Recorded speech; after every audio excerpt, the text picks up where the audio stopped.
Well, I'm a bit overwhelmed to find so many people here wanting to hear what I have to say. It's wonderful. It's truly wonderful. Thank you. So, the subject of the day, where did the towers go? Let's see. Well, once upon a time, there were two towers. Then they went away. That material there is all that was left of that building. That's building 3. A lot of people overlook that building. And this is the remains of Tower 2, about the lobby size down there. To remind you of how big of a mass was there. And then it is gone. This picture was taken on 9/11. Where is all the debris? But everybody wants to know who did it. They just have to know who did it. And so they jump to conclusions. But the planes did it. No, it was bombs in the building. No, it was thermite. And pretty soon there's just answers all over the place of what they think it could be. Spray-on thermite, 4th generation, mini nukes. Just throwing out answers. You can't really find the answer that way.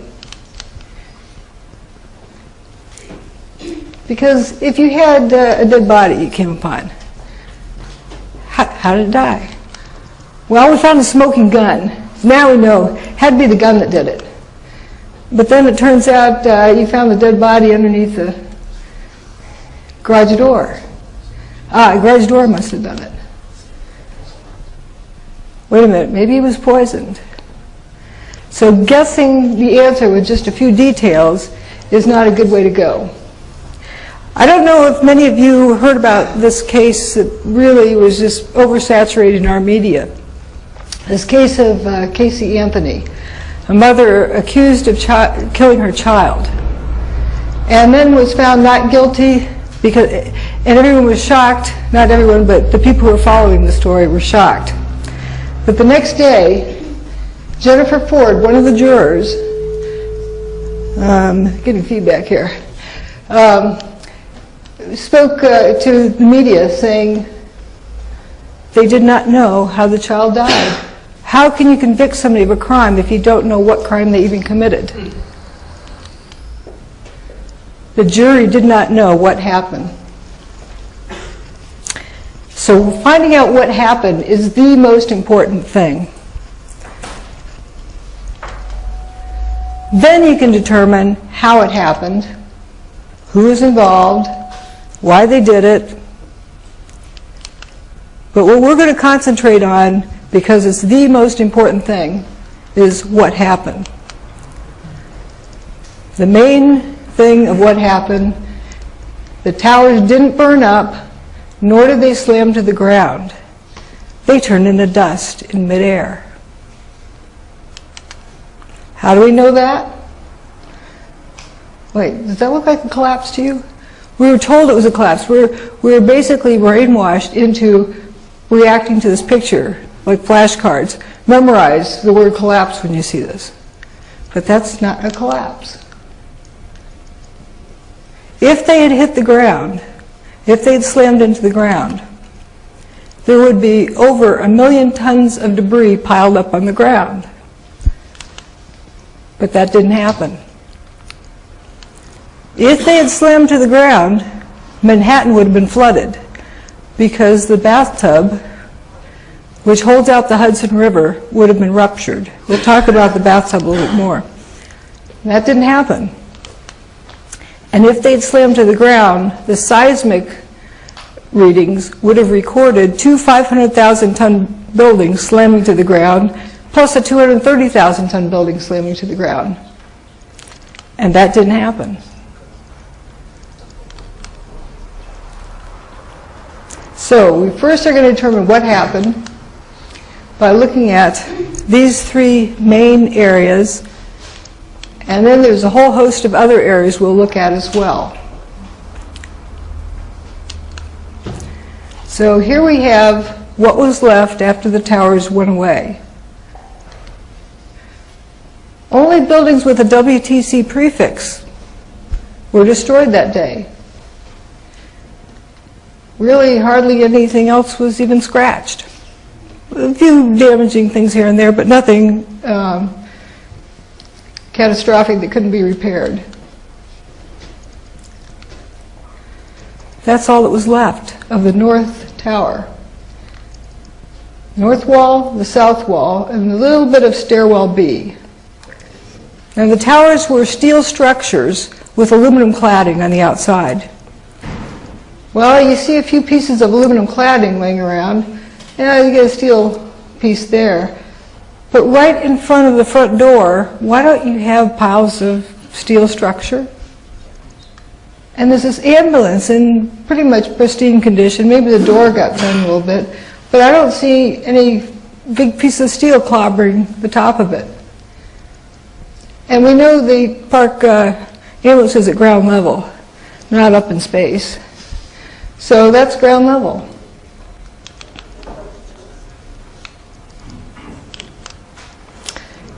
Here's a newscast from the 24 hours later. Down in Lower Manhattan today, George. I don't know if you heard a little earlier me raise this question, which was actually raised by ABC's Jackie Judd as we look at these areas down below and the video of where the towers used to stand and where is all the rubble gone. And have you been able to, is there any way you can answer that question? I'm sorry, Peter, I didn't get the question. Okay, I apologize. Jackie Judd and several other people keep asking us, when you look at where the towers used to stand, there is surprisingly so little rubble. Where did all the rubble go? It's a very good question, Peter, and I have asked some people who've been doing some of the rescue and recovery work this morning. If you look behind me, you can see the very remains, the skeletal remains of the World Trade Center. And one volunteer, Robert Gerlinski, explained to me the reason there's so little rubble is that all of it simply fell down into the ground and was pulverized, evaporated. What was that he said? Fell down to the ground, was pulverized, and evaporated. I don't mean to be making fun of these people at all. They're trying to explain what they see. They don't see enough debris. And they're trying to come up with some explanation as to where the building went. Actually, that video clip I saw that day, and that partially inspired the title of the book. Because why did people quit asking that question? Here's another short clip the following day. I was astonished at the degree to which solid materials were turned into pulverized dust as a consequence of that building collapse. I think it was striking. People were shocked. It did not make sense how much it was turned to dust. The top view of what was left, we have Building 3 here, Tower 1, Tower 2, Building 6, it had all these cylindrical cutouts in it. Approximately the middle 50% of that building's missing. Building 5 had cylindrical cutouts in it. Some circular cutouts there. Building 7 went missing. The buildings on either side weren't really destroyed much. There were some stab wounds, I call it, some pieces of steel beam that went into this building, but essentially nothing happened to this building. The sidewalk in front of it didn't even get covered. And Building 4, that's when it often gets forgotten. The north wing of it seemed to be sliced off like with an X-Acto knife, and the main body of the building just went missing. Just the north wing stayed, or that part of the north wing. Here's that remaining stub of the north wing of Building 4, and looking at it directly on, here's what you would see. If you looked out of through the building across the street with binoculars, looked in, you could probably see what was left on someone's desk in there. Come to think of it, it reminded me of an image I saw as a child when my family drove through Topeka, Kansas the morning after that horrendous tornado that tore up a large part of Topeka, Kansas. I remember seeing this apartment building, it was probably a dorm, but to a child it was an apartment building, sliced in two. Half of it was just gone, and the other half, like nothing happened. The bed was still made, magazines on the bedspread, some books on the dresser, and clothes hanging in the closet that did not look disturbed. No support under that floor, so I really don't think somebody walked in there and made the bed. It's just unsupported hanging there. And it also might remind you of the Pentagon. It's a clean slice. From ground level, here's what it looked like that day. There's just this little corner left. And after they cleaned up the corner, there's that sliced off part of the north wing. So here's what was left, this elevation map, but there's what should have been there, that ghost pattern. And if you notice, there's a little pimple down there at the bottom of building 3. 14 folks survived down there. The rest of the building went away, and who was left in that little corner there survived. Also, the bottom of Tower 1, that little hump there, that was stairwell B. 14 people survived there as well. And one of them, when they came out, said this. I looked and said, guys, there used to be 106 floors above us, and now I'm seeing sunshine. There's nothing above us. That big building doesn't exist. These are the biggest office buildings in the world, and I didn't see one desk or one chair or one phone, nothing. Another one talked about walking out onto an empty football field. Something I've often talked about is toilets. There should be at least 3,000 toilets in those buildings. Busted up toilets are easy to recognize. Recognizable parts. So you have all this gray dust, you should have some nice shiny sections of porcelain, assuming that is what they used. But you didn't see any. Not one bit. Again, here's the cutout part of Building 6 and those other cylindrical holes. We're going to concentrate on the main body of Building 4 for a minute, because it's fascinating the way it just went missing. Here's an actual photograph of that area. There's that tiny little corner, but the rest of it just went missing. There's a Burger King across the street. They were still flipping burgers over there, feeding the firefighters. The irony is just amazing. And right across the street from there, there's round holes in those windows. We'll see the pictures later. A rock goes through a window, it breaks the window. A baseball goes through the window, it shatters the window. Doesn't make a perfectly round hole. Again, this is the elevation map. And right there, I found a picture just below ground, from the mall. There was a mall, the first level below ground. And then 2 more stories below that was the loading docks. And we'll also look at that. It was this shape, the drive-in here, and it was color-coded. This area is purple to let the driver know he's under Building 5, and it was green under Building 4, so they would know where to park. And we're going to look down this way and see this intact end of that parking garage. Here they are walking 1 story below ground. This is innovation luggage, and this is Hallmark cards. They a little bit punched through over here, but it didn't go much below this level. This is down in the parking garage. Going down to the parking garage.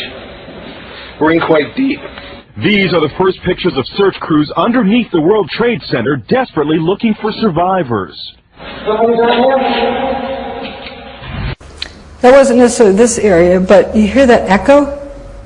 Someone down there? You know, echoes. That wasn't even a full parking garage. That echo was tremendous. So again, the purple is under Building 5, green is under Building 4.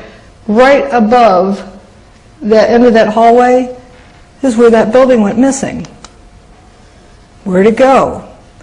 Mind you, that was also the location where the top of Tower 2 was tipping over and then it turned to dust. That's where it would have fallen. If the top 35 floors of Tower 2 had fallen to the ground, landed on Building 4, would it look like that?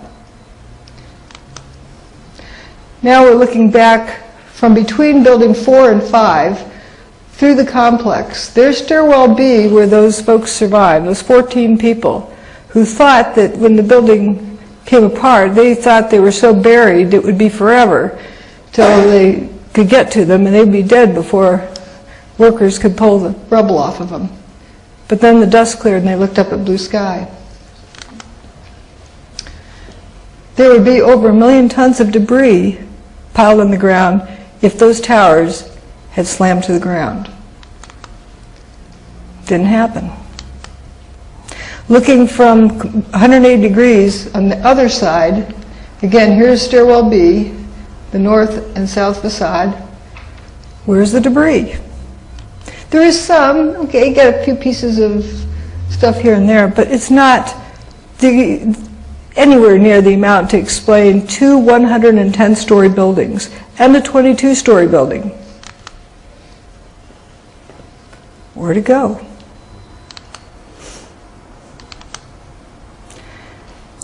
One of the other folks who were trapped in Stairwell B was calling out to be rescued and saying, his buddies would call back and say, where are you? He said, Stairwell B, Tower 1. Where? Tower 1, Stairwell B. Where are you? Stairwell B, Tower 1. It's, you know, like, why aren't you listening? Then the boys said, where's Tower 1? Or where's the North Tower? From the outside, you would wonder too. They were right in this little spot there. And they walked out. Once the dust cleared and they could see where they were going. Here's Stairwell B in this area. There's the north wall of the North Tower. This is a building 6 with the big gaping hole in the middle. It's an 8-story building. What remains of the north wall of Tower 1 is about 8 stories. That was a 110-story building. So where are the other 102 stories of just the north wall? Not to mention what goes inside. And you can see over here where Building 7 had stood, it didn't even spill completely across that street onto the sidewalk. The post office, the wall, doesn't look like stuff hit it. Doesn't look like a machine gun fired at it. If you're squashing down a 47-story building, that material has got to go somewhere. And it would be shot at. In order to get it smushed to the ground that amount of time, the material has to be launched out of there like Mach 1. But that doesn't look like a machine gun hit it. Here's another image. Stairwell B, north wall. And here we have the bathtub wall. We haven't talked about that yet. The bathtub held out the Hudson River, and this building was very close to that wall. It's like having it next to a dike. If that building had slammed to the ground, it would have damaged that bathtub, ruptured it, and flooded Manhattan. Well, let's talk about what the bathtub is. Before, when the towers were first built, there was just the towers out there. They were built on bedrock 70 feet below the water table. And they extended out, you know, wanting to get more real estate on Manhattan. And later they built more buildings out, but it was right at water level. And so there was this wall that kept the Hudson River from flowing in. Manhattan would have been flooded if that crashed to the ground. Here we're looking down 70 feet below the water table onto that bedrock. There's the bathtub wall. Here's the west side. The old shoreline used to be right about here. There's a map of it. There's the old shoreline.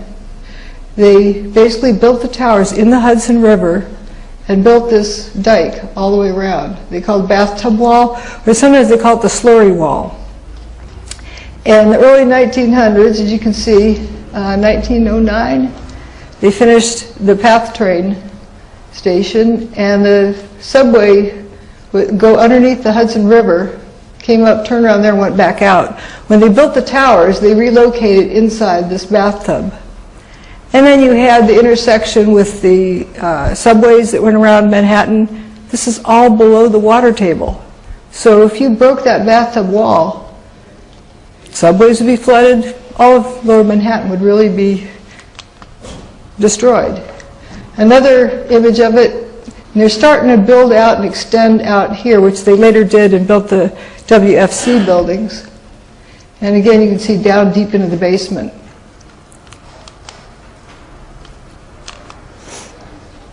And another image, you can see right here is the old shoreline, and they extended out from there.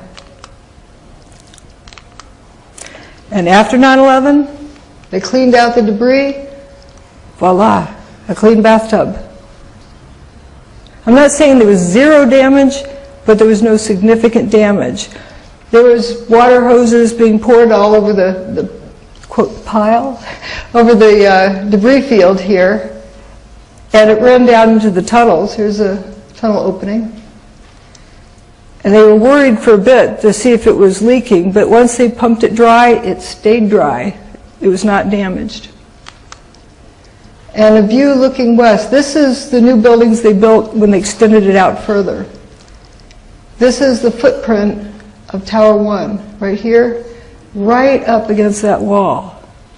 If that tower had fallen over, crashed down, whatever, if it had slammed to the ground any which way, it would have ruptured that bathtub wall. Mind you, that's an old wall. Now let's look at that third issue, the seismic impact. First of all, if you drop a bowling ball off the roof of the North Tower, without even considering air resistance, it's going to take 9.2 seconds to reach the bottom. This is time, and this is height. So here's a blue billiard ball. As you drop it down, of course it goes faster per time. It's going to take a little over 9 seconds to hit the ground. That's a billiard ball with no resistance. But imagine if one floor has to fall and hit the next floor and hit the next floor and so forth. Just looking at the timing. Well, as we saw, each time it hit, it turned to dust. There's all this dust pouring out. So looking at that timing, well, the building's damaged, so therefore it went faster. Let's overestimate the damage, well overestimate the damage. Let's say 9 out of every 10 floors is hollow, is missing. So the first floor will fall 10 stories before it hits the next one. But as soon as it hits, it turns to dust. And then, but let's assume it has enough energy to get the next one started. It doesn't, but let's assume it does. Then that one has to wait until the blue ball gets there to start that one going. And even at that, it's over 30 seconds. Imagine if it was every single floor, well over 100 seconds. But it takes time to put things in a trash compactor. Trash compactors don't work instantly to squash material. But even more interesting is the length of time. It took 8 seconds that the ground shook. How does that work? Only 8 seconds the ground shook. If you get something you're hammering down, the ground should be shaken a good bit of that time. Even more noticeable, it's missing anything beforehand. The seismic recordings would have reflected 2 500,000-ton buildings slamming to the ground, but they did not. Didn't happen. One of the emergency workers, one of the first responders, made this comment: "I don't remember the sound of the building hitting the ground. Somebody told me that it measured on the Richter scale. I don't know how true that is. Because if a building is hitting the ground that hard, how do I not remember the sound of it?" Buildings silently hitting the ground?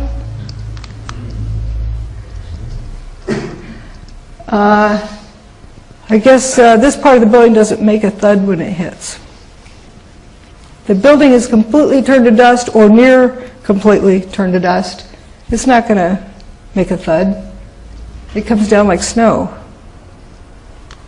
In controlled demolitions, when a building slams the ground, that's when it is broken up, and that's when the dust is created.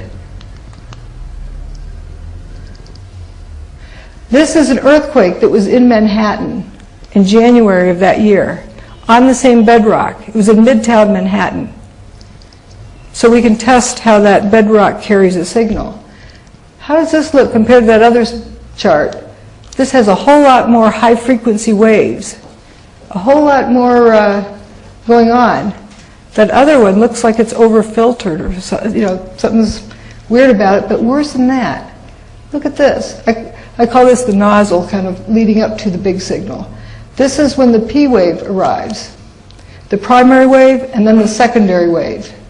And you can tell how far away an earthquake is by the delay of those, if it travels through the ground.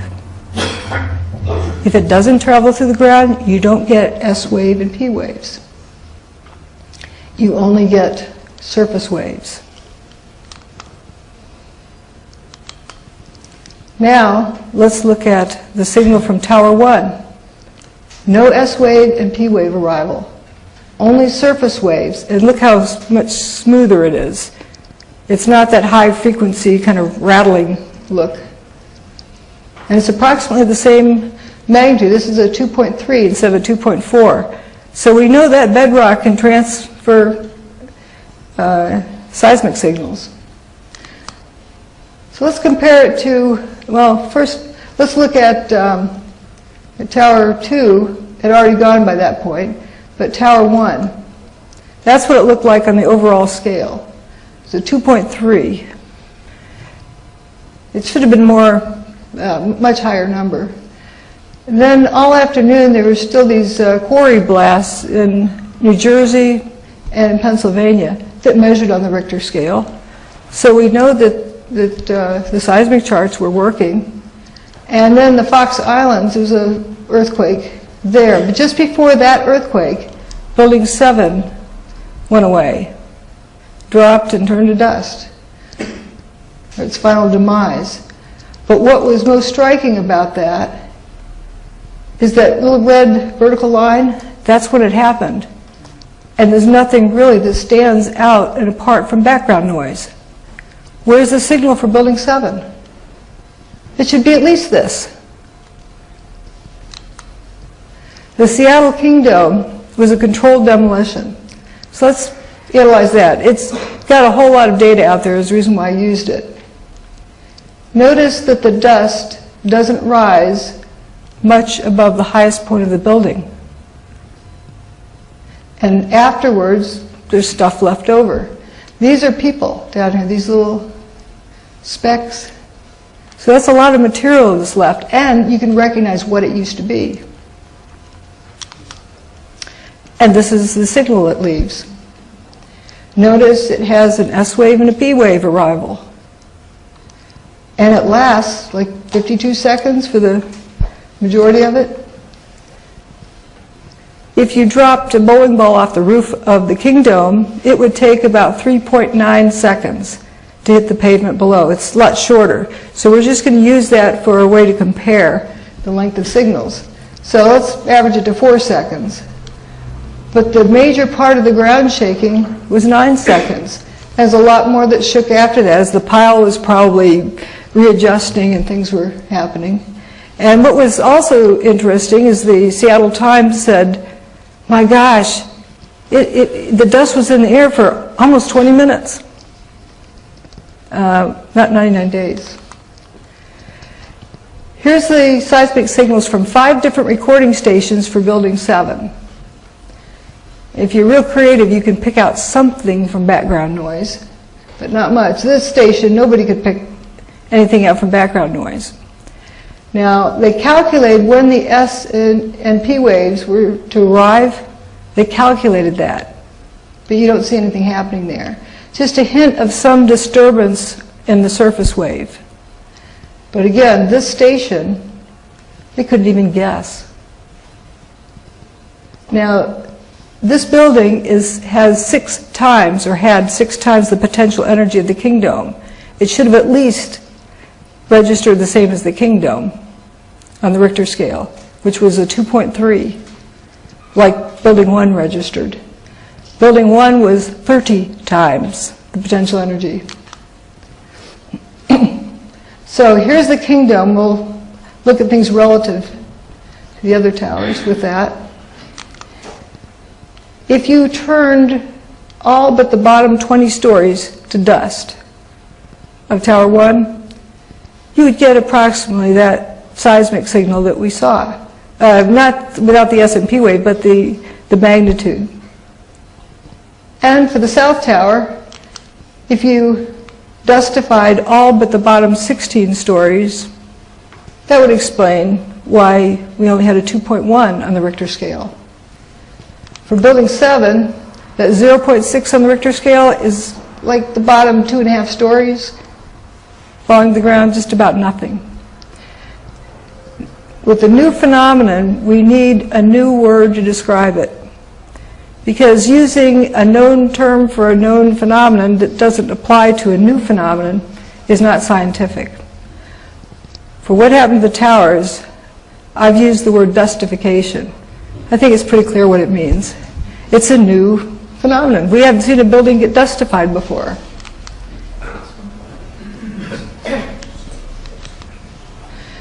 So if we're, just pretend for argument's sake, a collapse of some sort, whether it's, pancake collapse, whatnot. Bombs have to shoot stuff out at a high speed.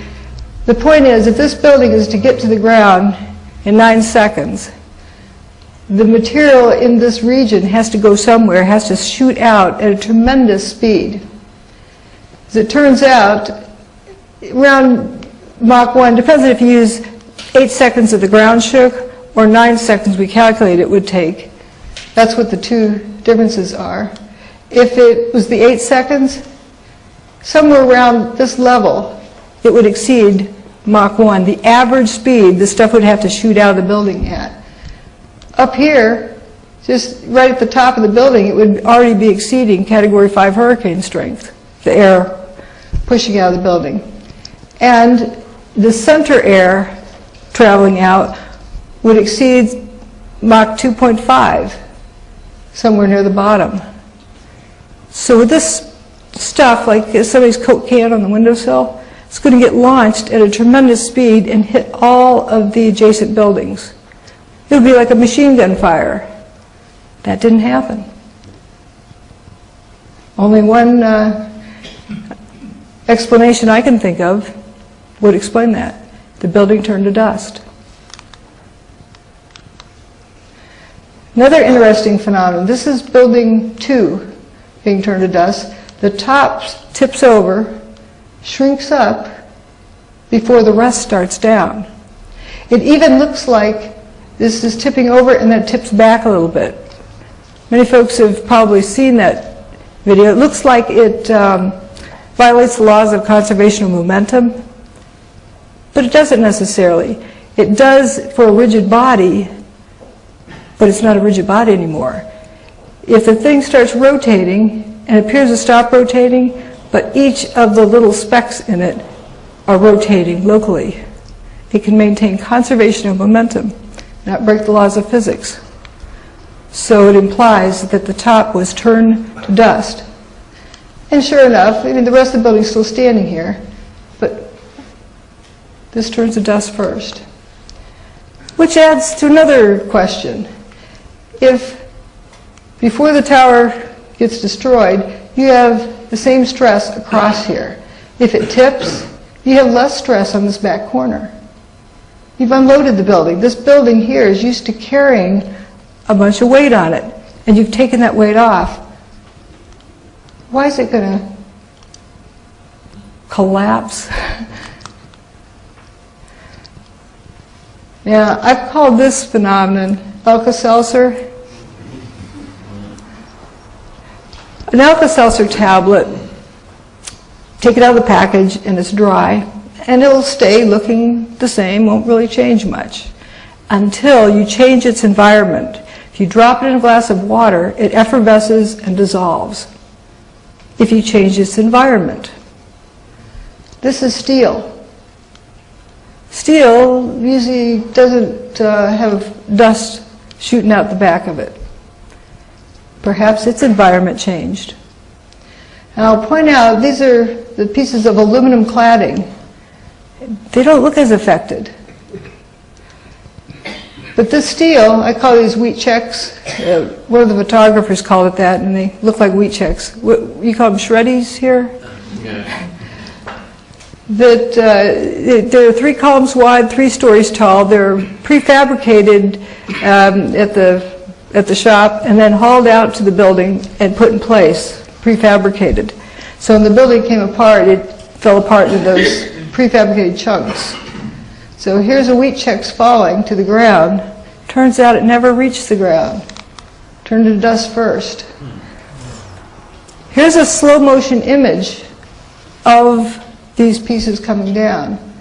And a little bit into it, you'll see a piece falling down this corner in front of it. That's the corner of Vesey Street and West Street.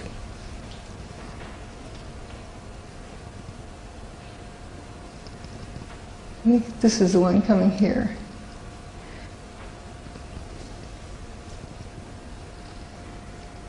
Yeah, you see this like a stick. Keep watching it.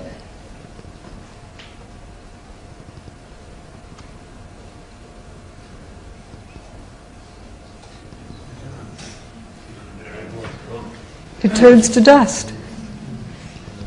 In a minute we're going to look down that intersection where this stuff should have landed. I have a faster one of this, but notice how all this is trailing dust. That's not from a dirty windowsill. Here's the faster one. It'll play a few times. You also see things squirting out as it moves down. But this piece is quite interesting how it turns dust.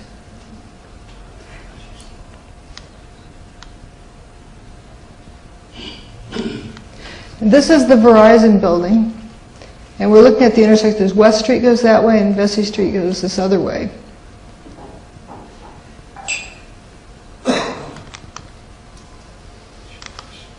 And here's where it should have landed. This is right after the destruction of Tower 1. These people were in their hiding places, apparently, and they've come out of their hiding places. Look at the body language. Hands at the side, hands on the hips, arms folded, arms at the sides. They're shocked. There should be a big building right there. Paper and dust. Yeah, there's a piece of aluminum cladding there, but I think there should be a little bit more material. We were looking down here from A1, from that direction. In this picture over here, we're looking from A2.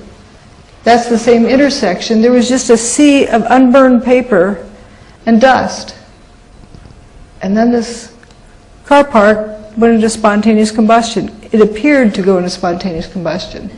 So not make any assumptions. We don't know what was happening, but you can see orange looking, what looks like flames, something glowing in there. Now we're going to look from B1 and B2 positions as well as from C at what's referred to as the spire.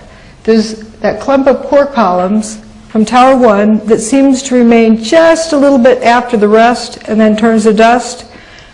I'm sort of expecting that is, or suspicious that is right above where those 14 people survived, who thought they would have been crushed and looked up and saw blue sky. Here's Tower 1 coming apart, and it peels away like peeling a banana, and left with these little spires sticking up. That's about 700 feet tall. It's got to be pretty strong to be standing unsupported that tall. Here's Building 7, which is a 47-story building. It's like 650 feet tall, approximately. This has got to be over that. And here's a closer view, and then it starts to drop down and kind of faints, turns to dust. Now, if that thing tipped over, it would take out a few blocks worth of buildings. How's it going to go straight down? You got a 700-foot hole in the ground to drop it into? Okay, for argument's sake, let's pretend we do have a 700-foot hole we're going to drop it into. And you're saying that that's dust that shook off it that settled back here? That's blue sky around that. That's not dust gradually settling. If dust is that fine to hang in the air, it wouldn't be settled on it in that amount of time. So we know it doesn't have much time at all for dust to settle on it. And right after that, here it is from a slightly different angle.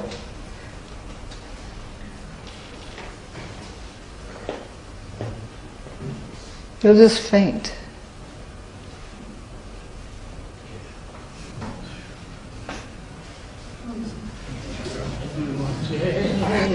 Just faints and dustifies. Pretty neat trick. Now we're going to look at still frames from yet a different position. Remember, it peels away like a banana, leaves it exposed. Blue sky, crisp edges. That's not dust settling on it. And then it comes to the point where it no longer has crisp edges and dustifies. Now we're going to look at it from across the river, yet a different angle. You can see it turning to dust.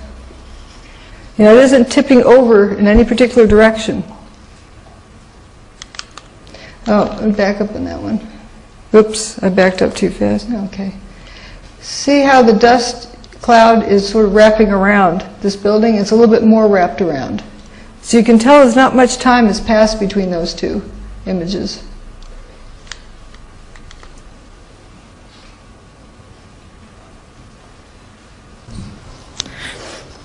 Another one of my terms is lather. Like lather in a shower, but you're not going to confuse that with what happened on 9/11. But it's a familiar word. It's a lot easier to remember than characteristic 2579-7A. So it's actually more scientific than an arbitrary term like that because you can identify it. Didn't it look like that Alka-Seltzer effect that was lather kind of pouring out? Well, it turns out the building's lathered up too. From ground to roof, one side and one side only.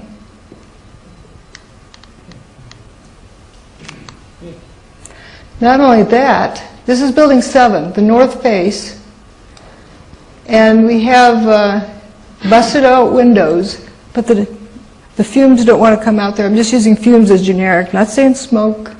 We don't know what this is, but from ground to roof. And the wind that day was only like 7, 8 or 8 miles per hour. So it wasn't a stiff breeze, and you can see that by some wafting out the space. No, go low to the corner. Doesn't come out this window. Comes out that one, but comes out this one down here, but not up there. It's very energized. If it was smoke from a fire inside, first of all, it wouldn't come out of the entire face of the building. And second of all, you have a bottleneck there. It goes for the path of least resistance. And you would have something coming out there. Go low to the corner. It's not pushing out, it's being sucked out, it looks like. We don't need to know what caused it to just be able to observe what's happening. That does not look like a fire pouring out a window. And that poured out of the building all afternoon for 7 hours. That's a lot of material. Maybe that has to do with why it didn't make a thud when it hit the ground. So we're going to talk about the dust rollout. It's another interesting issue. This guy's running down the street, dust cloud chasing him. A wall of dust. A wall of dust? If junk slammed to the ground, the dust rolls out from the ground. It doesn't come as a wall. Now, I saw this, it kind of made me think of getting the whole building, grinding it up and turning it into dust within some like glass walls. So you have all this froth in there, and then you take away the sideboards and let it just move outward. Like it was already turned to dust before it was cut loose.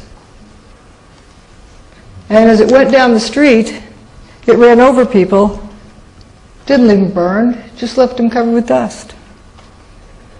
This one is particularly interesting, the contrast. White head. But these people were hit with dust, like you can see where his tie had been. The dust rolled a particular distance and then went up.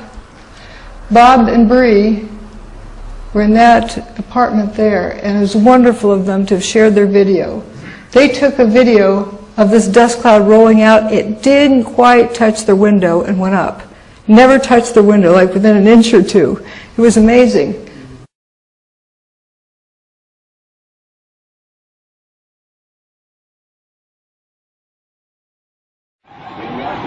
Oh my God! Oh my God!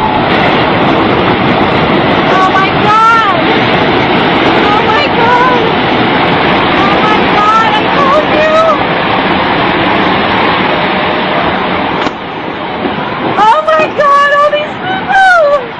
Oh my God! Oh my God! Oh my God! Oh, it's awful. Oh baby, hold Lily. Oh my God! Come on, let's go to the other room. Is this dangerous? I think it's just smoke. Is the air conditioner turned off in the room? And the windows closed in the bedroom? Near the area are an absolute crazy situation. The entire top of the building just collapsed. The entire building is collapsed. Building just collapsed. We're going to leave because the smoke is coming right at us. Obviously, this is a devastating development in our history. They're gone. The World Trade Center is no more. We do not know at this point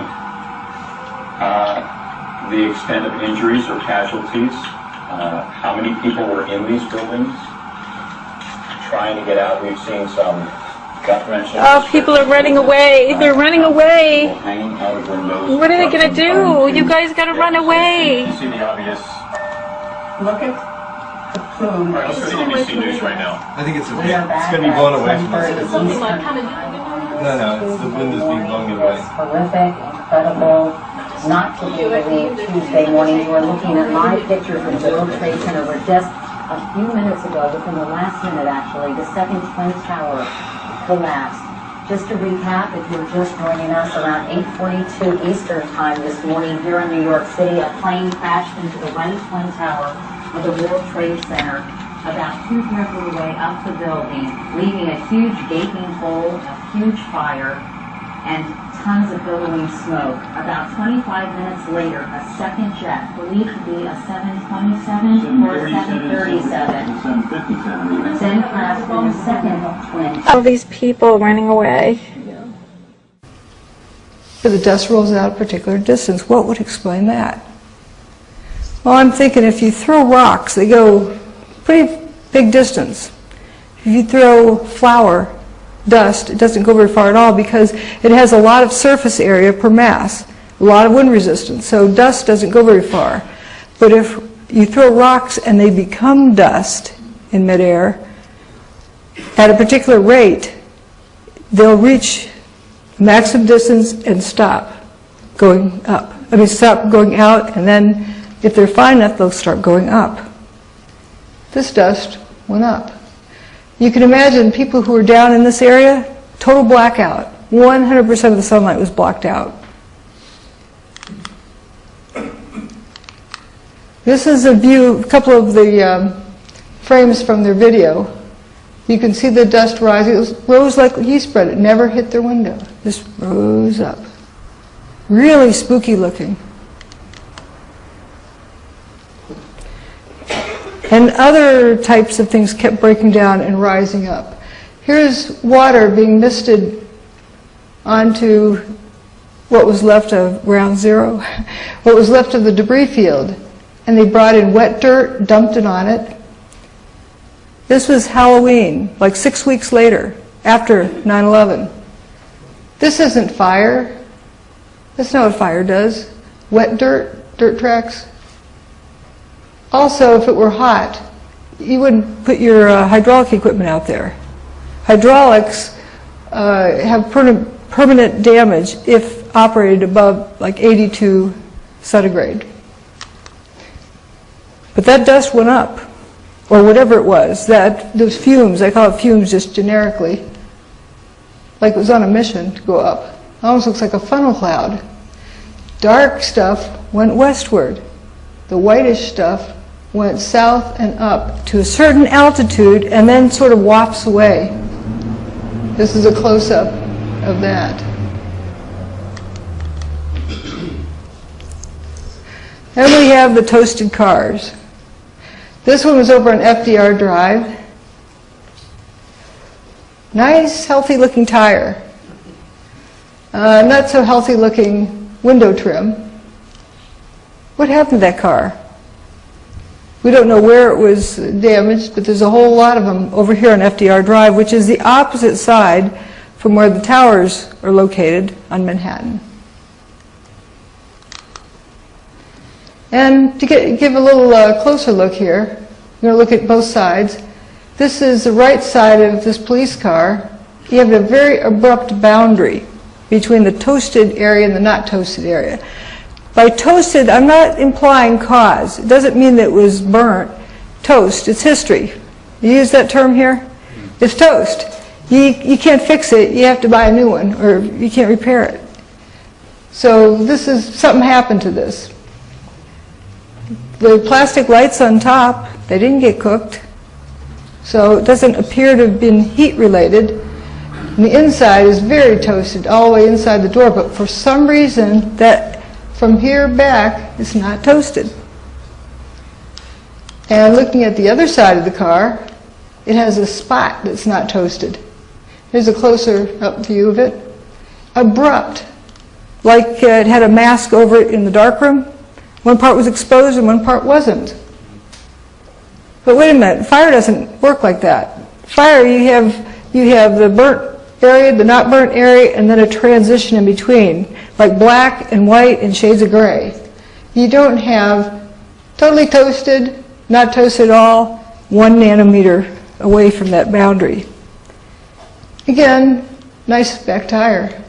And the trunk lids popped up. I noticed that pattern, as though the material that latches the doors is one of the easiest materials to get destroyed. And it does seem material specific. In the center of where the towers were destroyed, like everything pretty much was, but as you move outward, things that are just partially affected, what gets affected first. There's another interesting thing. I know Andrew's talked about this, the upside down cars. I remember when I first showed Andrew this picture, I said, Andrew, why is the car upside down? Why is it parked upside down? Got trees over there. I swore. What? I swore it out.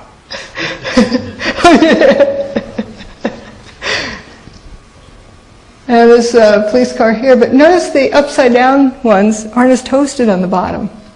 It's like they either get toasted or they get flipped. You get some interesting tires sticking up in the air there, like it did a face plant in the street. And here's that night. And you said you saw melted tour buses, melted cars? The cars that were right down there, it was just unbelievable. They were twisted and melted into nothing. The debris is just unbelievable. And then you can see fire trucks and police vehicles that were down there early that all their windows, the windshields are completely blown out. Must have been from when debris dropped. But even more jarring, I think, is this scene right here.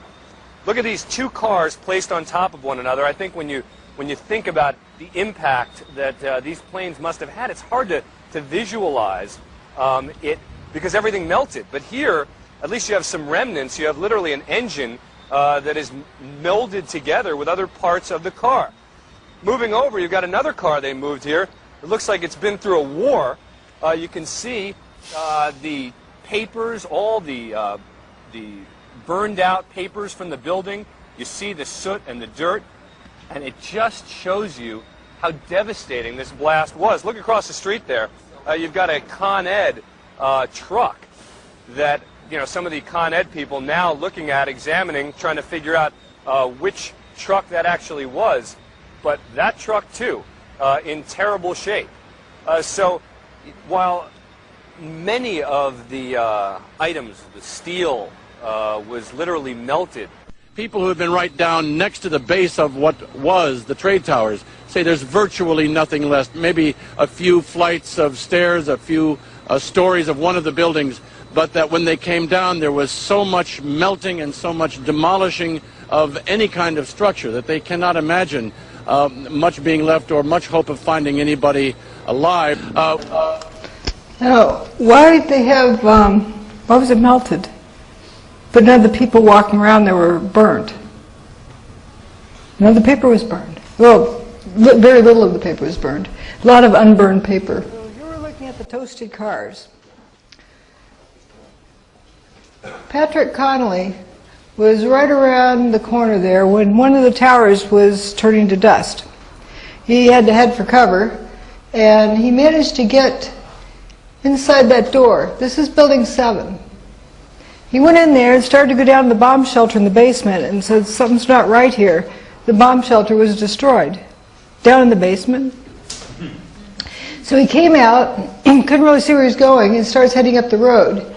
And as he was heading up the road, making his way, thank goodness those cars went into spontaneous combustion, because then he had light and could see where he was going. It was total blackout. Notice the unburned paper all over the place.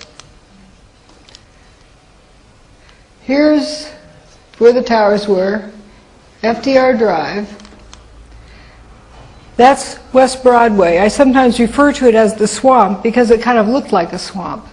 With all the wet paper, you know, fire hoses on the paper and dust and junk. Only the cars there were toasted. That's the toasted car park.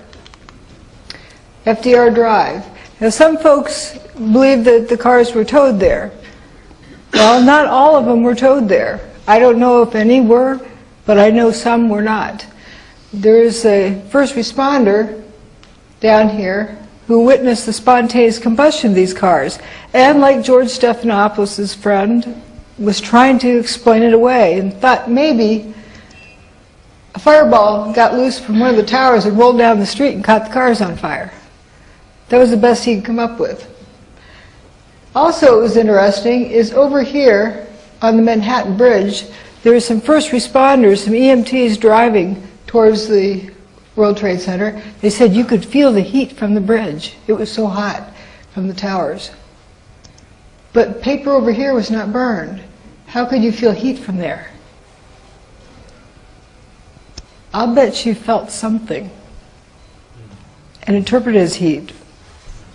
Some kind of energy field. Because that's quite a distance away. So now we're going to look at where Patrick Connolly walked up West Broadway. Again, there's the car park, and there's West Broadway. It goes right past Building 7. So he came out of that door from Building 7 and started walking up. And this distance all the way up here, just, you know, end-to-end toasted cars.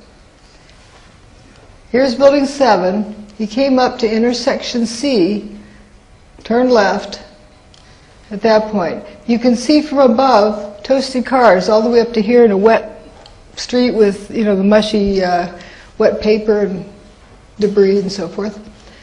Now, what caught all those cars on fire, if you believe they're caught on fire? Falling debris from the towers? Well, why didn't it fall on these buildings? Only dust fell on those buildings. So how'd the burning debris get down in the canyons?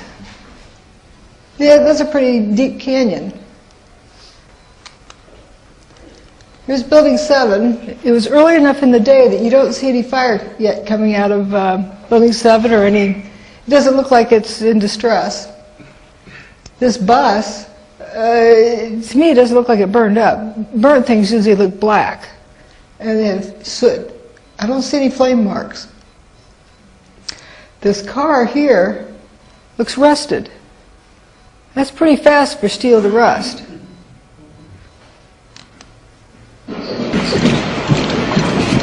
This is West Broadway. Notice the missing door handle. Missing engine.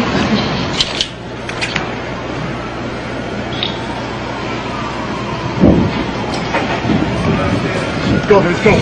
Go. 3, 2. Oh, man. More debris falling from a nearby building of the World Trade Center. We're at West Broadway and Barclay. Very difficult to breathe here, but look around. This must have been ground zero where this thing blew up. Car after car after car. Buses completely obliterated and burned straight down to the steel. Behind me. That engine block? Wait, what? Why would it be gone? That hood. Oops, I didn't mean to go. There we go. So this is more of that same street. Missing door handles. Another one looks like the engine, something happened to it. Engine compartment. Rusty car. This is still early in the day. Building 7 is still in good shape. I don't know what that is. It kind of looks like a leg on the pavement there. But some strange things. Notice the trunk lids popped open. Doors open like the latches disintegrate quickly. This police car is interesting. Right at where the door seam is, it's toasted back there, but not up in the front. As though the rubber gasket seals it, like, electricity. Don't know. Nice tire. But strange disintegration or toasting. Now, folks say, well, yeah, car fires are like that. I can tell you the difference between these cars and a regular car fire. Look at this windshield, or lack of. It looks like it was wire brushed almost, ready for another paint job. Cars that have been burnt from a car fire, you'd find scraps of glass left in the corner somewhere. This is like everything gone. Here's the corner where Patrick Connolly turned. It was pitch black. You couldn't have seen your hand in front of your face if it weren't for whatever this was. It looks like fire. Now, there's things I call Cheetos. Looks like little Cheetos on the ground. I brought along from the United States example of Cheetos. They look just like that. There's little orange things. Ah, now you know. What you call what's-its here? See how this looks like it's little orange glowing things? Now, you're not going to confuse that with snack food, but I'm pointing out that there's something weird about it. This orange thing, it doesn't really act like hot things would. And so I sometimes refer to this as a Cheeto fire. I don't want to make it assume that it's a regular fire. It may be, but maybe it isn't. This sure isn't regular. This is a contrast, high contrast version of this. Look at this fire on what appears to be fire on the side of the van. What's burning? Just the side panel of the van has flames coming out of it. And I didn't see one bit of evidence showing a gas tank or a petrol tank exploded. They didn't seem to explode. It was something else going on. Paper, not burned.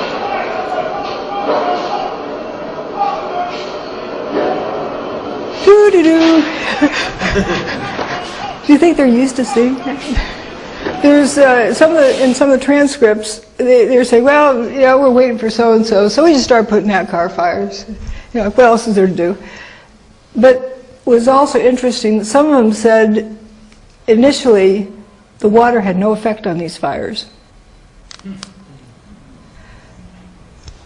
Hot things glow, but not everything that glows is hot. Yes, hot things do glow, but just because it's glowing doesn't mean it's hot. I don't know if you have fireflies here. They glow. They glow probably from a chemical type thing. Also, these are, I guess, incandescent bulbs, but there's also fluorescent bulbs. They produce heat from different mechanisms. Fluorescent bulb, you wouldn't want to unscrew it while it's hot. Fluorescent bulb, no problem. So there's a different mechanism.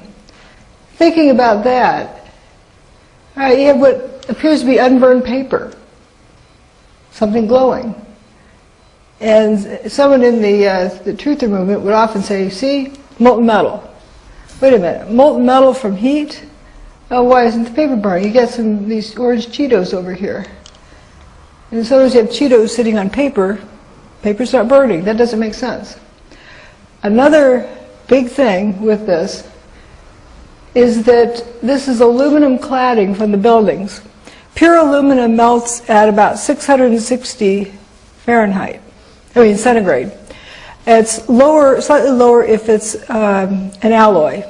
So no more than 660 centigrade, probably 600 centigrade is the melting temperature of the aluminum cladding, somewhere in the low 600s. To get this much, white hot, yellow hot, it's got to be like 1100 centigrade. Houston, we have a problem. Why isn't this drooped over? Aluminum glows, but when it's a puddle. Here's a close-up view of this corner. It kind of looks like the aluminum is even glowing. But if this is white-hot fire down here, that aluminum would be melted. So it appears that it's glowing for a reason other than heat. Now, fluorescent bulbs have kind of a use of plasma instead of resistance heating for the incandescent bulb. If this debris field were hot, would you put an oxygen hose over it? And would you be standing at the other end with a cutting torch? That's suicide, kaboom, but nobody blew up. So this is not from heat. What is this? And these guys, if this was hot, it'd be like standing on your backyard grill. And they'd be like, grilled cheese sandwich. But they look like they're alive and well. So I wouldn't say that's hot. A lot of people have seen this image saying, it's proof of heat. Because somebody has this picture and labeled these points. On this picture that was partly a combination between NASA, USGS, and Jet Propulsion Lab. One took a picture, one added something else, and so maybe something got lost along the way, or maybe it's correct data but misinterpreted as thermal heat. This might be something else, some other interesting energy signal. So this point E, they say it's 819 Fahrenheit. There's 819 Fahrenheit. See, the little lump there is building 3, or the remains of it. Here's building 3. There's a lake there. A water main broke, filled the street with water. And this guy's even walking around in knee-deep water. He doesn't look like a boiled chicken. Water boils at 212 Fahrenheit. So that's not hot. Or it's not water. Again, this is the swamp, West Broadway. Lots of unburned paper. Bushy trees. Full foliage. Not burned. The buildings are not burned. Traffic lights, potted in the ground, are not burned or melted. This guy's engine had better days. Rear end here is kind of on the ground. So for several blocks, all the cars were toasted. No trees toasted, no buildings toasted, no signposts toasted. Do you see a pattern? Cars are up on rubber tires. They're insulated from the ground. Things that go into the ground are grounded. Maybe that has something to do with it. This is during the cleanup. You'll see spontaneous combustion over there. There's a closer up image, but here you have hydraulic equipment that isn't damaged. It's operational. Stuff would just light up.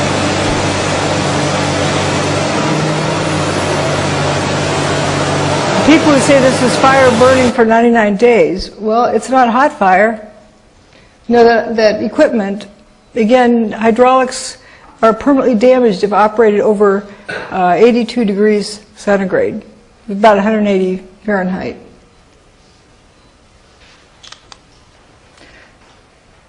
This one is The kind of women go interesting. in and out of Ground Zero up to 10 times a night, often until 2 in the morning, delivering whatever it is rescue workers need to do their jobs, like the ones working in the hotspots. Steel-toed boots is one of the biggest things. Steel-toed boots? Steel-toed boots. Out still on the rubble, it's still, I believe, 1,100 degrees. The guy's boots just melt within a few hours, and they're burning their feet. The guy's boots melt in a few hours. We have no reports of burned feet. Yet this statement was repeated over and over again. I don't blame these gals at all. They're trying to explain something. Boots are apparently disintegrating, and they need to be replaced for some reason. But if it was 1,100 degrees and these guys are walking around in boots that are melting, we should at least have a few reports of burned feet. As I like to say, if my steel oven is melting, the turkey inside is more than well done. Yet this was repeated, kind of like the buildings evaporated line. People don't realize that they hear something and they repeat it over and over again. We all do it to some extent, but it's hard to not do it. We operate like a herd. We like to go with the herd.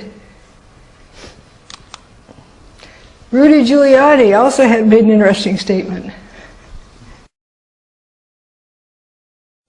There were fires of 2,000 degrees Fahrenheit below the ground. I could be standing here and you could be standing there, and I could be describing to you, Governor, the site, and then a fire would break out in between us. And it was just by luck or the design of God that we weren't killed. 2,000 degrees Fahrenheit. They're standing on a grill, and they're not cooked, they're hotter than a grill. But there's something that reminded them of fire, and that was the best they could explain it, probably.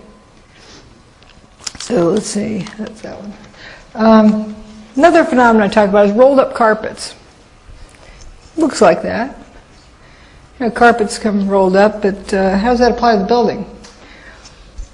Well, looking at how the tower is constructed, it has these prefab units of 3 columns wide by 3 stories tall. And they're loaded axially. So if you overload them, whether the building is, steel gets too hot, so it can't hold the weight, or you whop something down on it, it's going to buckle. Whether it buckles in or out, it'll buckle. So it'll curve around the horizontal axis, like this. It'll bend around bend over around the horizontal axis. So why are these columns straight? A nice hole in the ground there, it's empty. Not much else around, but straight. They weren't bent over. There were some columns that were bent, but when things, you probably squashed aluminum cans, you have a very sharp corner on them. Not smooth like that. And these are not even cracked. I don't know how you could bend that even if you heated it. A smooth bend like that without cracking it. More than 180 degrees. Those vertical columns were found bent around the vertical axis, not bent over around the horizontal axis. They were curved around the vertical axis. Doesn't make sense. It kind of looked like a rolled-up carpet.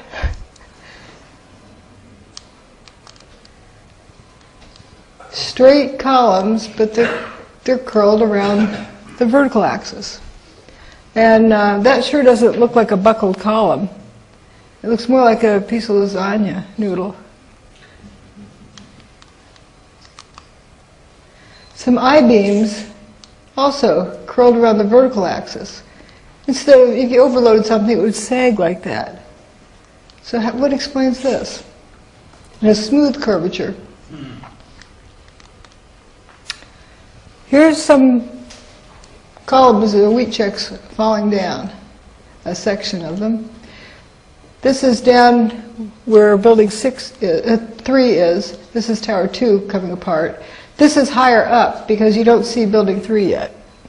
So this chunk here, as it falls, notice this zone here. You see the material is missing. So this thing came apart between these two images on its way down. Why? It wasn't overloaded. Then in Banker's Trust, there's this beam or column. I don't think there's any way you can mechanically load this beam to get what we saw. Loading it, however, does not do that. That looks like a rubber band that was snapped, or something that was melted or coiled up or whatever. There's no fire in this building, and steel doesn't melt like that. It's got some holes there, but this wrinkling here, that cannot be explained by any mechanical loading.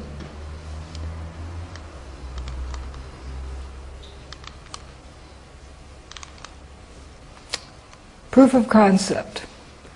Something caused this.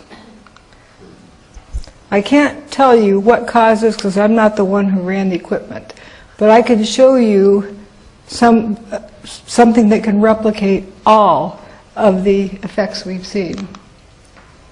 Here's these columns we saw at the World Trade Center. This is what someone has done in their lab.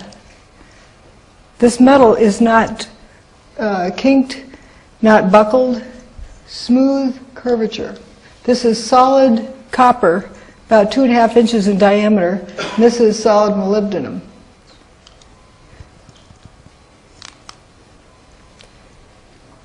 Here's that lasagna noodle.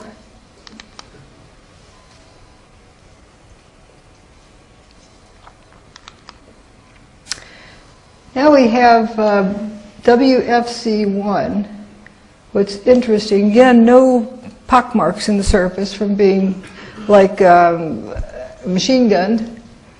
The windows are busted, and the marble facade, 100% of the marble facade is missing, kind of like porcelain toilets.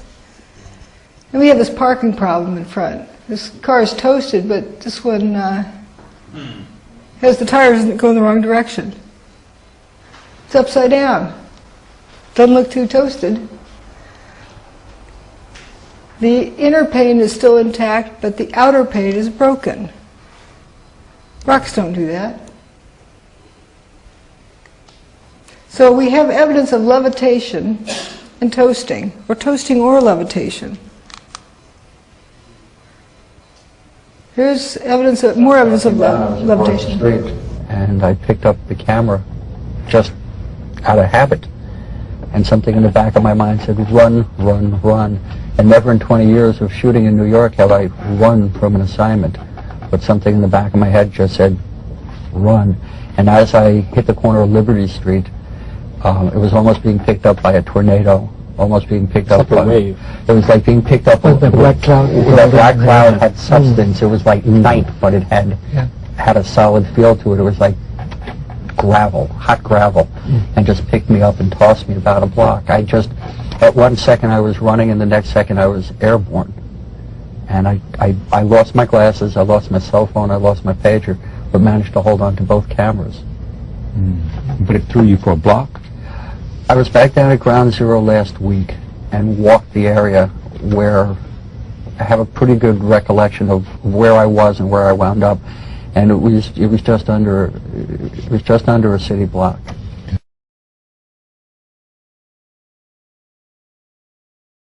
There was this blast of warm air. It wasn't hot. It was warm. And it picked me up and threw me up against the wall of the building that was... You were picked up off the ground? Physically picked up off the ground. I remember an explosion. At that point, I got knocked out. I don't remember anything. Then I got up, and I looked out the window because the windows exploded, and the street below caved in.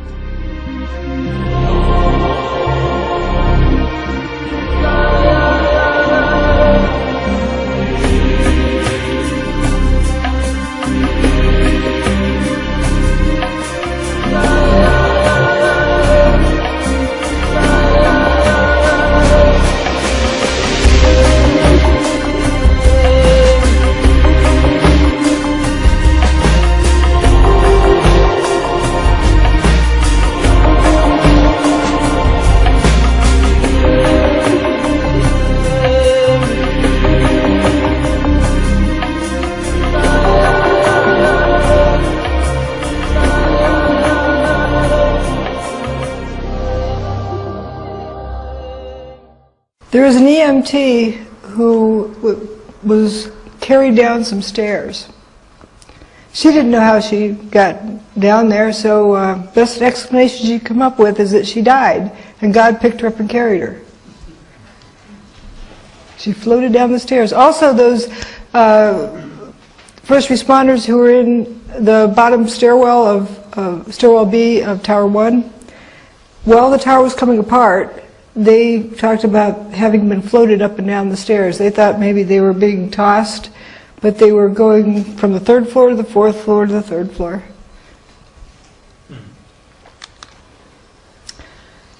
Here's what somebody reproduced in their lab. It's a toy boat here. You have water flying upward. Now, folks often say this guy is a hoax. He films everything upside down in a box. How do you do that with water? Can you hold the water to a box with a magnet? This water is wafting upward. That's just a taste. We'll come back to that. Let's look at the weather that day. It's a high-pressure system moving eastward that they showed on the Fox News. They also showed on CBS, weather over Manhattan as nice as can be. Kind of interesting. Then we have Geraldo Rivera a year ago. He knows about all the hurricanes. For the past 40 years, he's celebrating of doing the news. They're reminiscing all the various hurricanes along the way. And this was just a year ago. He said this. Morning. You know, people ask me why I have been so attracted over the years to hurricane coverage, but there's risk involved. There is, you know, the peril of not knowing what's going to happen, that adventure, and it's pitting yourself against an enemy. It's like war, only no one is shooting at you specifically.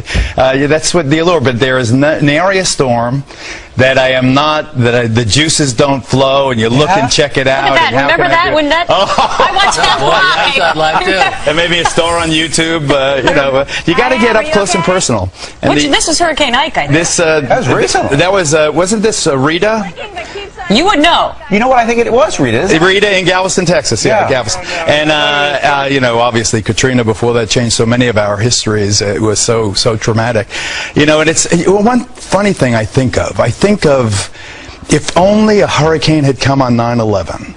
Remember, they didn't know how to use instruments, the terrorists. They took off in Boston, and they literally, after they took over the aircraft, they steered by line of sight. And it was that crystal clear September day. Sure was. Beautiful. And if it were only one of these weather days, history would have been rewritten. And I think about that a lot now, and especially this time of year. So are you where the peak of hurricanes is. Yeah, you're celebrating 40 years? 40 years, imagine that, isn't that? 40 years. Nary a hurricane that he misses. He missed that one. This was on 9/11. There's the hurricane he wished for. There's New York, right off the end of Long Island. Cape Cod, it was actually raining that day. There was an airline attendant who flew out of Boston that morning. He didn't know there was a hurricane until he saw it on my website. He said that before they take off, they have kind of a powwow with the crew, the pilot, the flight attendants and so forth, about anything, any anomaly they need to deal with. No mention of a hurricane. Pretty interesting. That hurricane was the longest-lived hurricane of the season, the first major hurricane of the season. Started out at the end of August. Came up this way, and the 4 days leading up to 9/11, it went in a straight line to New York City. 8 o'clock in the morning, it pulled up to a chalk line, stopped, and turned around that afternoon and started heading out of town. While it was the closest point, it was the largest. Kind of unpacked, like a figure skater, kind of stops, and then got smaller again and head out of town. Kind of weird that we didn't hear about it. What do hurricanes do, after all? Well, here's a storm front. Here's the ground. You have like a static field between the two. Ahead of a hurricane or a weather system, you know, people often say they can feel the weather coming, they can feel the weather changing, because they feel that different energy system. And you often get dry thunder ahead of a weather system. It's sort of like arcing between 2 points. You know, when you drag your feet along, coming up to, you know, across the carpet and come up to a door handle and reach out, you get a spark, it arcs across. It's kind of like that. Guess what? On 9/11, the 3 major airports surrounding Manhattan reported thunder. In JFK Airport, LaGuardia Airport, and Newark airports. So we know that hurricane was close enough to cause a static field around it. Here's what was shown on these 4 networks about 10 minutes to 15 minutes before the North Tower got its hole, before the first event of the day. So there's no reason to not have business as usual. I drew in these red arrows pointing out the lightning all around the perimeter of the country. Because there's this high pressure system, and all around the edge of that you had an electrical storm going on. But here's what should have been shown. And a weatherman that I know, Scott Stevens, said, like, how much effort does it take to put an icon on the map? Here. This is the approximate size of the hurricane and the location at that moment. In full view, it's right against the coast. Let's look at the Earth's magnetic field. Oops. Several days before 9/11, it was kind of uneventful. Now, this was recorded in Alaska, ground-based magnetometers at 6 different locations. I also looked at satellite magnetometers. That was uneventful until about a day later, until a day after 9/11. So there was no space storms, you know, the sun didn't have any coronal mass ejections or anything like that in this time period. These vertical lines are when each of the major events happened on 9/11. WTC-1 first gets its hole, and then WTC-2 gets its hole. WTC-2 goes poof, 1 goes poof, and then building 7 goes poof. But the key thing here is approaching this. Notice about 20 minutes before the North Tower gets its hole, the magnetic field starts to shift downward. As soon as it gets its hole, it starts back upward. And as soon as the second tower gets its hole, it goes horizontal again. But it starts going downhill, really goes downhill after Tower 2 goes away, and then when Tower 1 goes poof, it really drops off. It's haywire all afternoon. Until Building 7 goes poof. Just coincidence, right? Then it's sort of back to normal, almost. Now, what was going on all during this time? All of that, the fumes and stuff were pouring out of Building 7. Like all of the mass was pouring out of Building 7, it was dustifying. So here's the magnetometer readings. Here's the weather reported at JFK Airport. Notice the humidity goes down in a linear pattern. This is the pressure, air pressure at JFK Airport. Notice it was going up because we had the high pressure system moving in. At the same time, the hurricane was moving in from the other direction. And guess when they met? 10 a.m. on the morning of 9/11. We have two counter-rotating systems. Hurricanes move one direction. High pressure systems in the northern hemisphere move the opposite direction. They sometimes call them anticyclones. So the hurricane's a cyclone and the high pressure system's an anticyclone. So two counter-rotating systems right over each other. Let's get back to more proof of concept. The Hutchison effect. John Hutchison's work reproduces all of these same effects, all of them, more than the ones that I've even shown you. A summary of the type of effects: jellification, things turn into jelly, and then when you turn the gizmo off, they re-solidify if they haven't separated completely. And recall the curved beams and columns that weren't kinked or buckled or crackled. Bent beams, slow bending of metals, shredded metal structures, fractured metal structures, peeling appearance, like the metal's just peeled open even though it's an extruded metal. Fusion of dissimilar materials, like paper looks like it's melted inside of steel. That's pretty weird. Thinning and rapid aging, lift or disruption, toasted looking metal, circular holes in material, like buildings, reduced mass of materials, rounded holes in glass, lather. There's a tremendous amount of, weird fires. And then we have this fellow, George Pigott. He actually came up with this earlier. Do you realize 100 years today, his patent was granted on this technology? Today, 100 years. Here he is with his little bow tie on, observing his experiment. I think that's a kind of an interesting picture. He's got a static field generated. There's a Leyden jar somewhere, and he's got these balls suspended in that field. Levitation. Interesting, a static field. He applied for the patent in 1903. That was a long time ago. Thomas Townsend Brown did a lot of work on anti-gravity. Ed Leedskalnin built Coral Castle in Florida. He's said to have been about 100 pounds, but he'd lift 15-ton stones. Somehow.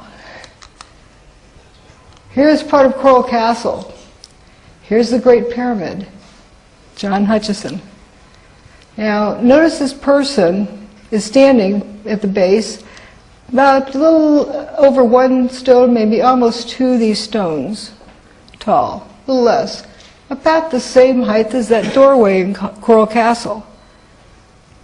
Turns out the size of these stones is just about the same as, or the weight is just about the same as those of the Great Pyramid. Some of the stones that Ed Leedskalnin lifted were even heavier than the heaviest stones at the Great Pyramid. How do you do that?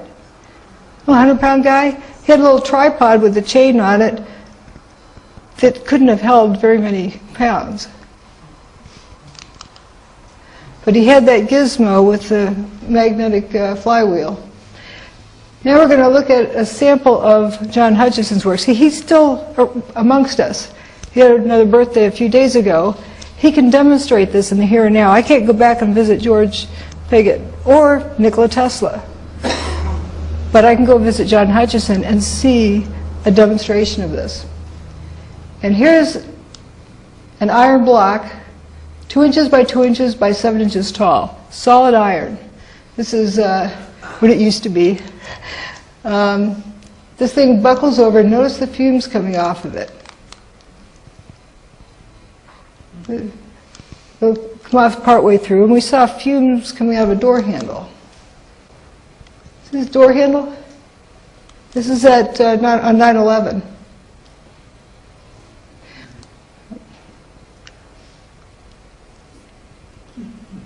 The fumes.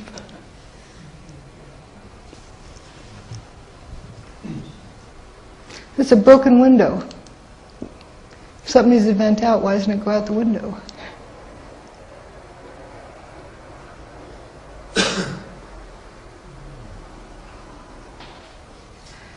And John Hutchison's samples are a little bit cooler than ambient temperature after he's finished with them. It's not hot. Kind of reminds you of these, what look to be fires, the Cheeto fires, some Cheetos in the ground. They're orange, they're glowing, not necessarily hot. John has a boat, toy boat in the water. Notice when he turns the power off, you can see when it's going because the water jumps up. The boat goes into spontaneous combustion.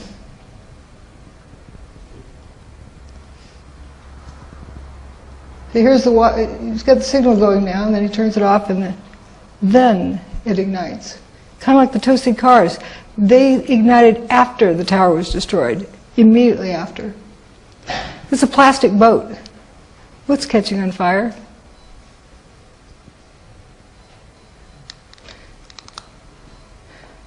This thing's kind of interesting.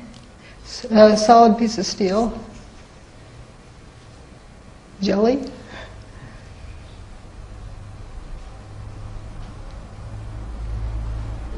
Now watch this piece of steel here.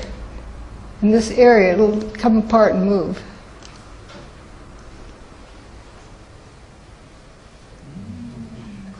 He plugs this into a regular wall outlet. He's not efficient about it. He's not really a scientist. He just enjoys playing with this different type of technology. He tried to replicate the work of Nikola Tesla, and he started discovering, hey, this is fun. We can make this thing fly up near. And so he does it with a sense of intuition and feel for how to mix the signals.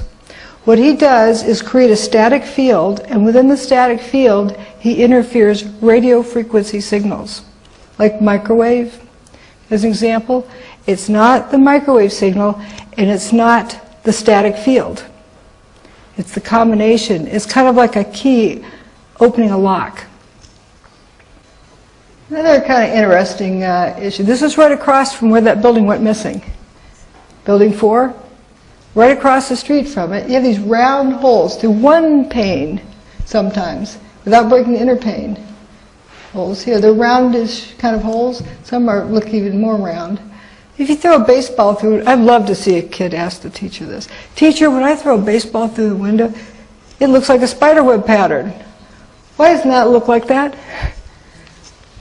Because when a rock hits a window, a mechanical load hits a window, it bends it. And glass is a brittle material that can't handle tension. And that outer edge, when it bows out, breaks from the tension. So what's going on here? This is actually done in someone's lab with longitudinal energy waves. This is kind of an analogy I drew. Imagine this, turn it sideways and drop a pebble into a pond and it sends a ripple out. Imagine something not a mechanical load but another kind of load that sends a ripple outward. I wonder if that's what makes that round hole. It is very rounded. Let's go back to look at it and keep jumping around because all these things kind of come together. Hurricane Andrew. There's a 2x4 through the palm tree. How does that happen? Plywood. And I'm sure you've heard of straw through trees. But we're told, we don't know this, but we're told the straw is flying so fast it goes through trees. Does that make sense? You stop and think about it? Because force is force. Equal and opposite forces on the two. How can straw build up that much force to go through a tree? Well, it turns out that with John Hutchison's work. He's got this knife in this aluminum block. He's also got a piece of wood in aluminum. Wood would burn up if you heated it hot enough to melt the aluminum. But they blend into each other. It's as though when the signal is turned on, I say it's sort of analogous to musical chairs. While the music's playing, people are walking around, you take one of the chairs away, and then when the music stops, people are supposed to sit back down, and somebody misses out because they don't have a chair.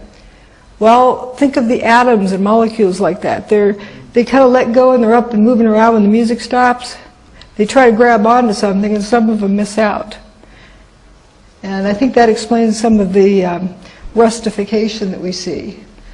But it explains also the jellification of some materials. Then when the signal stops, it resolidifies. Let's think of what hurricanes and tornadoes do. It's a lot like a Tesla coil. And also creates a static field. Now these are a little bit out of place, but it's interesting, this rustification here. So we're talking about, I guess actually it's in the right place, musical chairs. When the steel, the music's playing, the molecules and so forth let go of each other.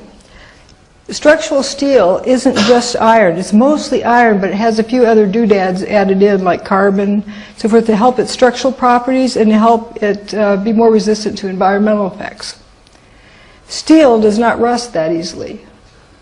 Iron rusts instantly, just about.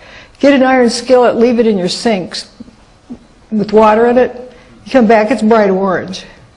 Unless it has a layer of grease or something on it. But it's easily rusts real quickly. Steel does not. So how do you get steel to rust like iron? Let's say it was the musical chairs type of analogy was going on, and the stuff was floating around so much it didn't quite grab back in with the carbon atoms and so forth, and it's turned into pure iron on the surface. Then it would rust like that. This is Banker's Trust. Banker's Trust was damaged. Didn't have a fire in it. It was right across the street from Building 2. And they decided to repair it afterwards. They repaired it, and then they started taking it apart, dismantling it. And they took it down floor by floor, and they got down to that area where they had repaired it. And this was that region. That's where all the rust is. Pretty weird. That looks like it's been at the bottom of the ocean for 100 years. So for those who need to compare ideas, what I present is not a theory. I present evidence, and I have evidence of something that can mimic all the effects. I'm not saying it is that. I think the only person who knows is who pushed the button that day, or who held the gun to their head to make them do it. But what we see is how we could replicate all of the effects. Now, these are the bits of evidence that we have. These are the theories or speculations or hypotheses. They can't produce any of these effects. Matter of fact, to the contrary. You put a bomb in the basement, you break the bathtub. Bombs are hot. If you break the bathtub and water rushes in, you have a steam explosion. You also have a seismic signal with a big bomb in the basement. If you cut the building up for controlled demolition, drop it to the ground, you'd have a pile of rubble left. It just goes on and on. None of these things can explain any of those. So, where did the towers go? Gone with the wind. I have a few other slides if you're interested in those. After this, I just put them in at the end. What thermite does, for anyone who's not cured of that idea. There's a slight problem with thermite. If thermite were used to destroy the towers, there's something missing. I don't know if you've heard this song before. It's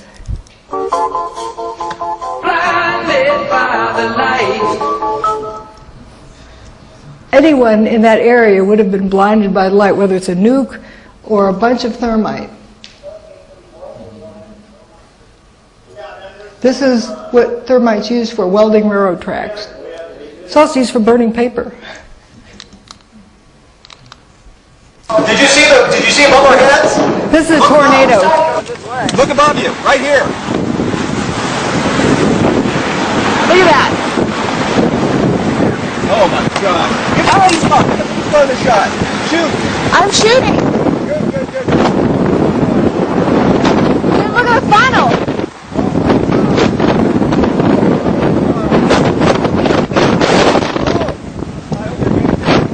Oh my God, look at the funnel. This is incredible. We're backing up. We are. Oh, I hope he backs up. He's going to be right in the middle of that. Backing up. Oh my God, are you getting this meeting? I'm getting it. I gotta get some shots. I gotta get some stuff. Hang on. Ow! Sorry.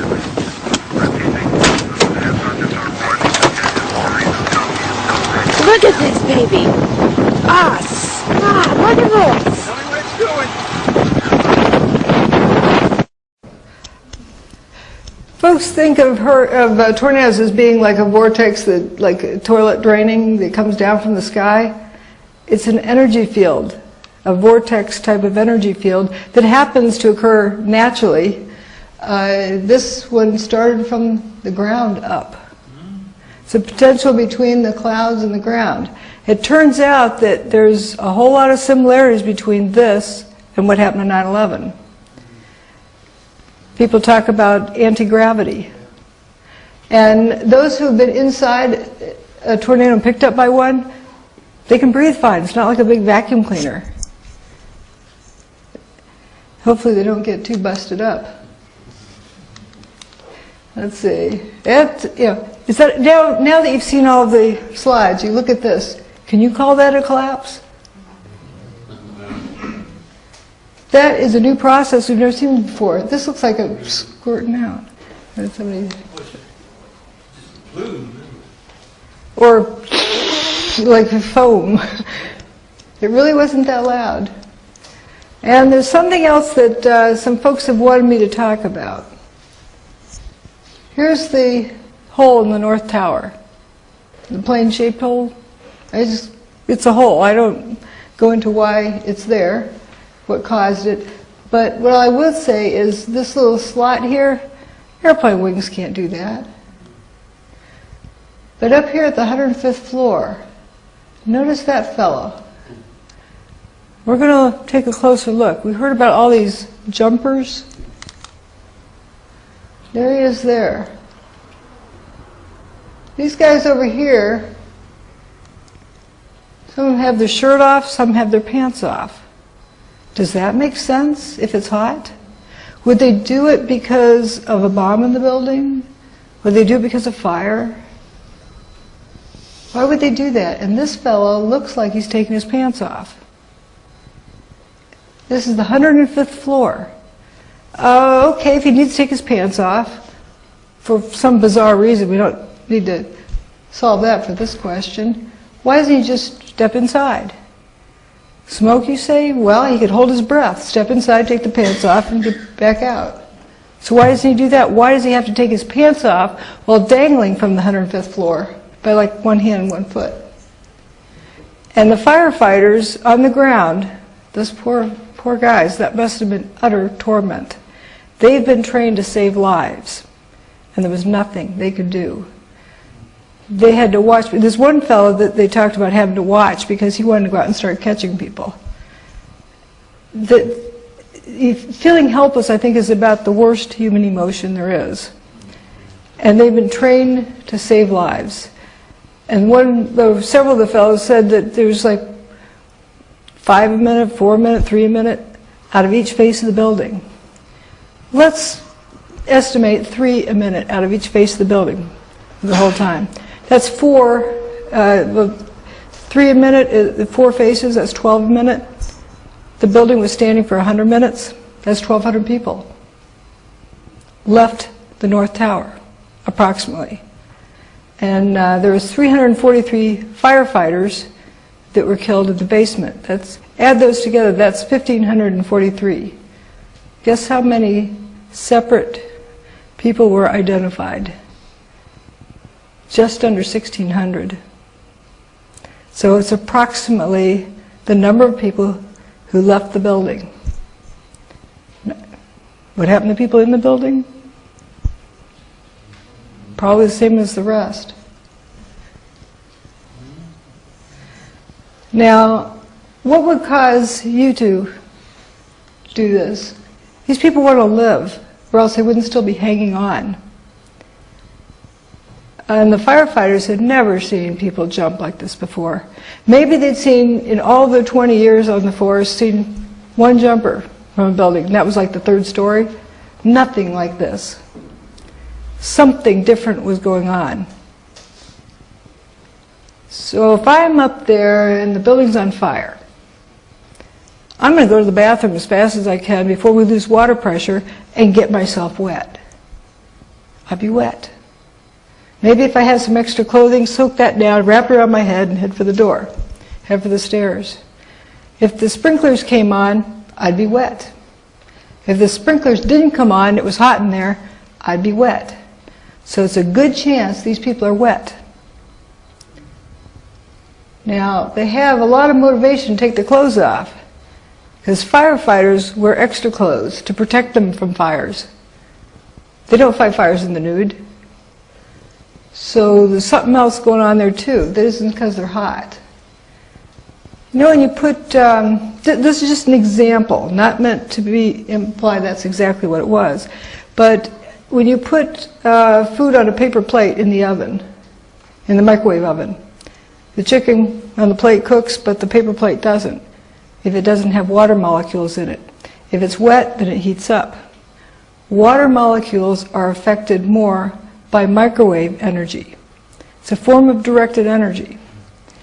Let's say there's some type of energy field within the building, maybe microwave.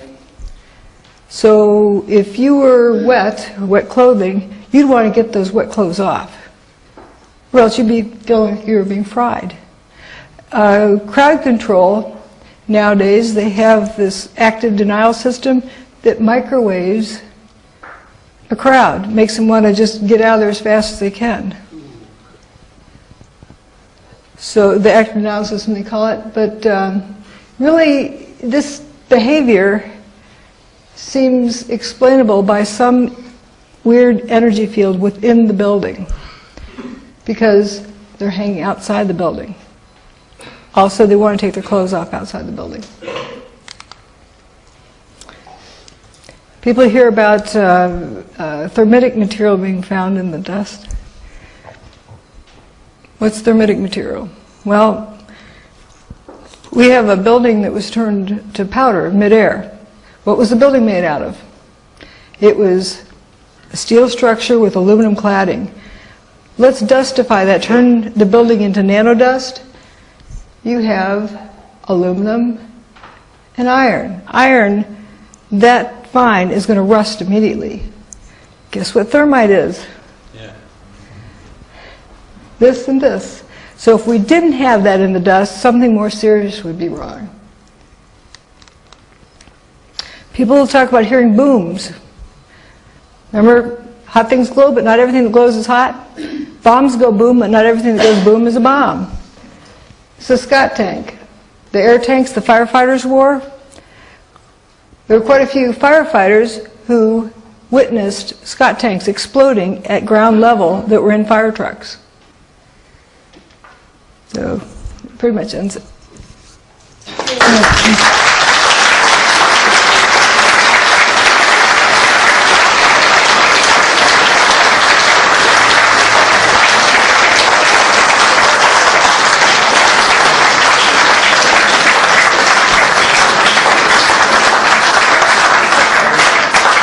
I would like to say something here. I am just kind of overwhelmed by you folks. An audience who wants to hear about this, who wants to understand. It just really warms my heart.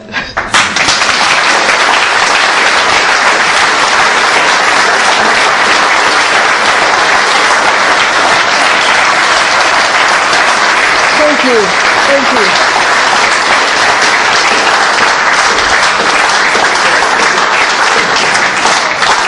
Absolutely awesome bit of research there. Ladies and gentlemen, Dr. Judy Wood.